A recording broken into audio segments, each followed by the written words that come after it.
Hey and what's up guys, my name is Jurijs, welcome to another video on my channel. In today's video we are going to have a closer look on both biospheres. They have been running 8 to 10 weeks now, there have been several ups and downs. I have some minor critique about them and I'm going to show you which products I've been using, what was my routine, am I happy with them, would I recommend them, and what I'm going to change in future. So lots of cool stuff in this episode. Stay tuned for after the intro.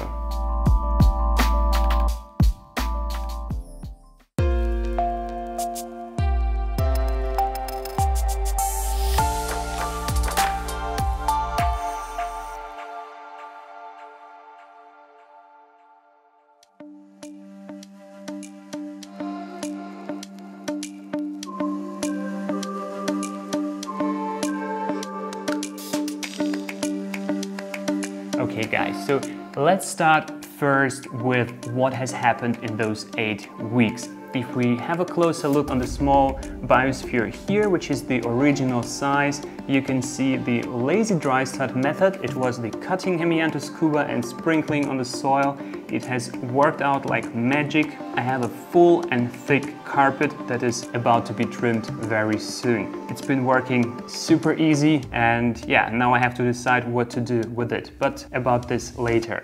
Now to the big one. The big one has developed very nice since the beginning. I had a full HEMIANTHUS CUBA carpet on the right, in the middle, on the left side, but unfortunately, I don't know for what reason, maybe I was spraying too much, maybe I have started opening the ventilation vents too late. The HEMIANTHUS CUBA started to melt, so there was some mold and fungus. Now there is some dead material in there, I have to remove it, and I have to admit here I haven't added any biology to the biosphere, something like springtails. I have done it meanwhile, so I have now springtails in both of the biospheres, so hopefully this is going to help in future. Other than HEMIANTHUS CUBA, which is very lovely, the HYGROPHILA verticillata has formed runners and has made its way all the way around on the right side to the foreground. Same has happened on the left side. The Ludwigia palustris kind of completely ignored growing in the background. It's made its way all the way to the foreground. We have runners towards the glass. Actually, this one is starting to flower.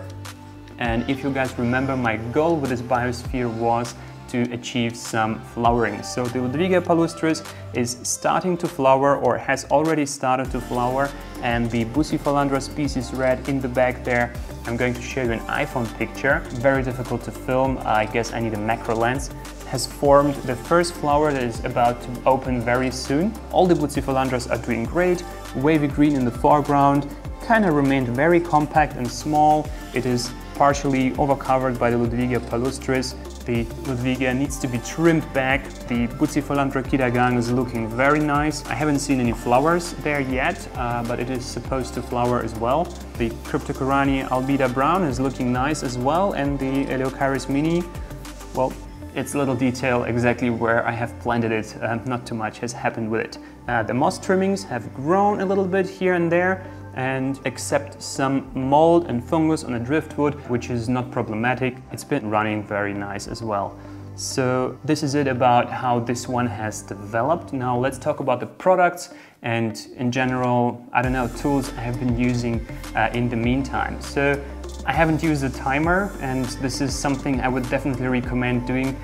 Use a timer on them because you set and forget about it. Turning on, turning off every day sounds, I don't know, romantic, I would say. It is nice sometimes to, you know, manually turn on, turn off, but having it on a timer is just more convenient. So do yourself a favor, put them on a timer and yeah, forget about it.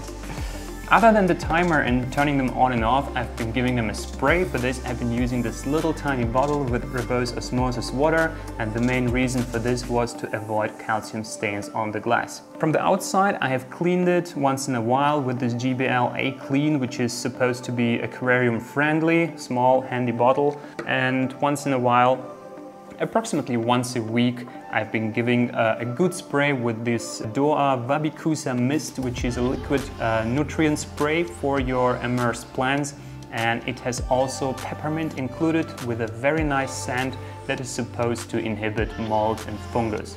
To clean the glass from the outside, I have used large tweezers. I have them here in my bag tool, and some paper napkins. They are made from recycled paper, so I try to be as environmental friendly as possible here.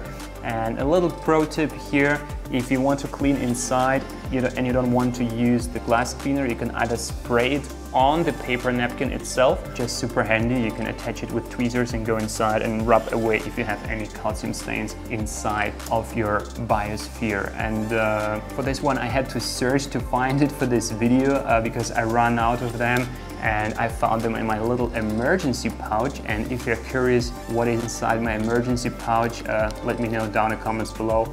I'm going to make a dedicated video about it. And a little bit of critique maybe. So on the small one, definitely the ventilation vents are too small. I had them open all the way and I couldn't run the light on 100% power. I had to dim it down to 50% to avoid moisture on the glass. Like right now it's running on 100% because otherwise if I go down it starts flickering on camera, and you can already see I have some moisture on the glass, so I have to run it on 50% power. That one I don't like. I wish the ventilation vents were a little bit larger on the small one. On the big one I have nothing to complain. It has worked as a charm, and those of you who have tried cultivating aquarium plants immersed in the past as a Wabikusa, Baiosphere definitely is going to make your life a lot easier. And now in part 2 of the video I'm going to get some plants and do a little maintenance on the biospheres and give them a proper upgrade to Biospheres 2.0. So let's do this.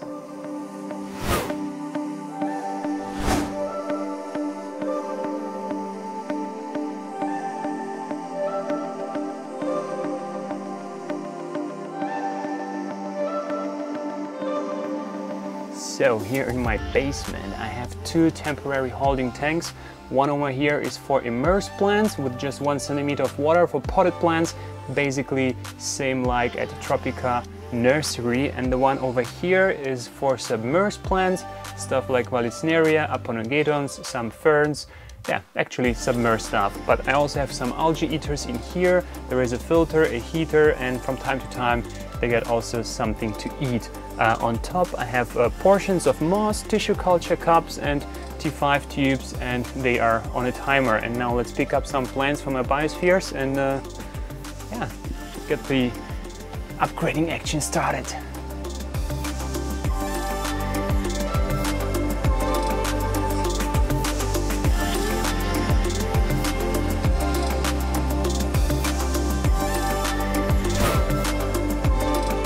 So, after a lot of work, I have upgraded both biospheres, and let's have a look on what has changed.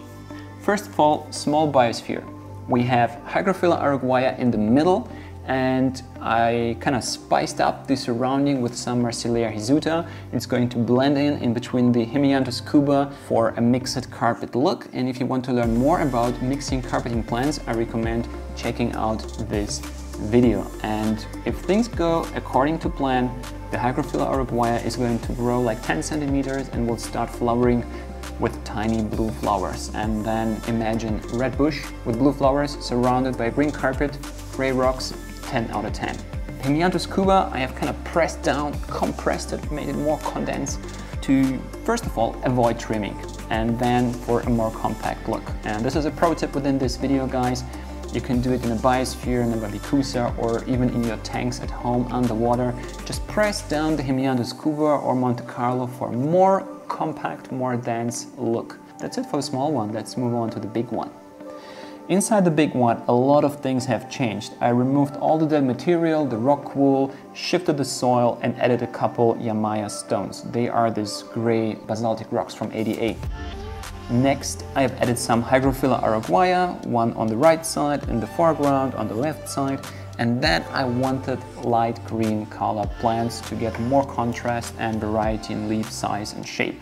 For this reason, I have used POGOSTEMON HELFERI, also known as Daunoi, in the middle, and 2 tiny patches of UTRICULARIA GRAMINIFOLIA, one in the foreground and one on the left side.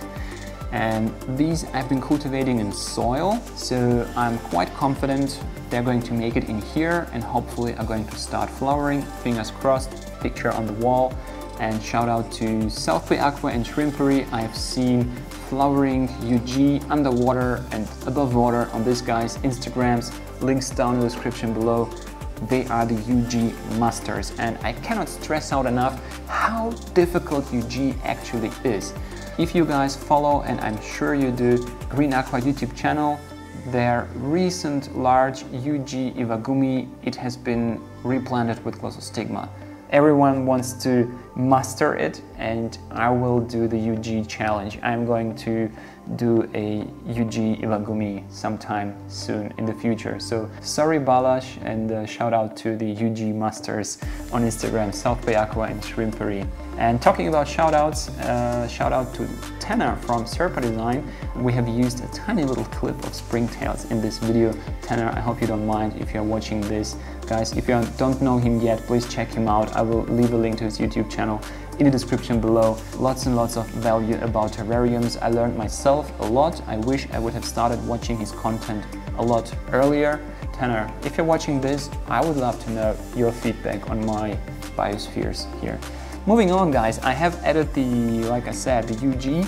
And next I have some ERIOCAULON CINEREUM. You can see the tiny little flowers. I have also added some MARSILEA HIRSUTA and Baiosphere Brasiliensis and HEMIANTHUS CUBA, just to fill in all the tiny gaps and to have everything blend in together as much as possible.